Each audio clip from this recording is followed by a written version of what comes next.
Hello everyone, কেমন আছো তোমরা সবাই? আশা করছি তোমরা সবাই অনেক ভালো আছো। আমিও মোটামুটি ভালোই আছি। আজকে সন্ধ্যাবেলা মাম্মাম বায়না করছিল যে ম্যাগি খাবে, তো ভাবলাম ম্যাগি ওই রোজ ঝোল টেলটেলে ম্যাগি না বানিয়ে আজকে একটু অন্যরকমভাবে ম্যাগি বানাই, চাউমিনের মতো করে। তার জন্য একটা আলু আর দুটো পেঁয়াজ কেটে নিলাম আমি এখানে, আর ম্যাগিটা সেদ্ধ বসিয়ে দিয়েছি। আমি তো বসে কিছু করতে পারি না, ওর জন্য আমি এখানে দাঁড়িয়ে দাঁড়িয়ে চাকু দিয়ে আলু পেঁয়াজগুলো কেটে নিয়েছি। তোমরা কারা কারা আমার মতো ম্যাগি দিয়ে চাউমিন খেতে ভালোবাসো একটু কমেন্ট করে জানিও তো। আমার কিন্তু ম্যাগি দিয়ে চাউমিন করে খেতে প্রচণ্ড ভালো লাগে। তো আমার এখানে ম্যাগিটা সেদ্ধ হয়ে গেছে, তারপরে আমি এটা নামিয়ে দেবো। যেহেতু আমার মেয়ে খাবে তার জন্য কিন্তু আমি দুটো লঙ্কা দিয়েছি, বেশি দেইনি। আমাদের ডিমের পেটির উপরে বিস্কুট রেখেছিল, তার জন্য এই ডিমটার উপরের খোলসাটা ভেঙে গেছিলো, তাই ভাবলাম ডিমটা নষ্ট না করে এটা দিয়ে দিই।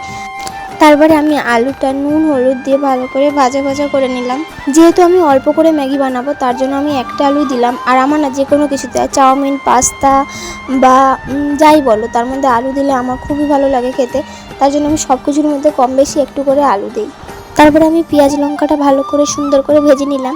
তারপরে আমি ম্যাগিটা দিয়ে দিলাম তার মধ্যে, আর একটুখানি সয়া সস দিয়ে দিলাম। তারপরে একটুখানি টমেটো সসও দিয়ে দিলাম এর মধ্যে। তো এই সয়া সসটা আর এই যে টমেটো সসটা যদি আমি পেঁয়াজ ভাজার মধ্যে দিয়ে দিতাম এটা আরও ভালো লাগতো, তো আমি ভুলে গেছিলাম দিতে। তারপরে আমি ওইটার মধ্যেই দিয়ে নিলাম।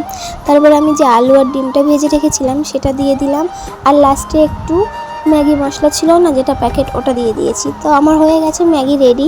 তারপরে আমি একটু পেঁয়াজ আর শসা দিয়ে ম্যাগির উপরটা একটু সুন্দর করে সাজিয়ে নিলাম, না হলে দেখতে ভালো লাগতো না। আর অল্প টমেটো সসও দিয়ে দিয়েছি, যেহেতু টমেটো সস ছাড়া জমে না যে কোনো কিছুই।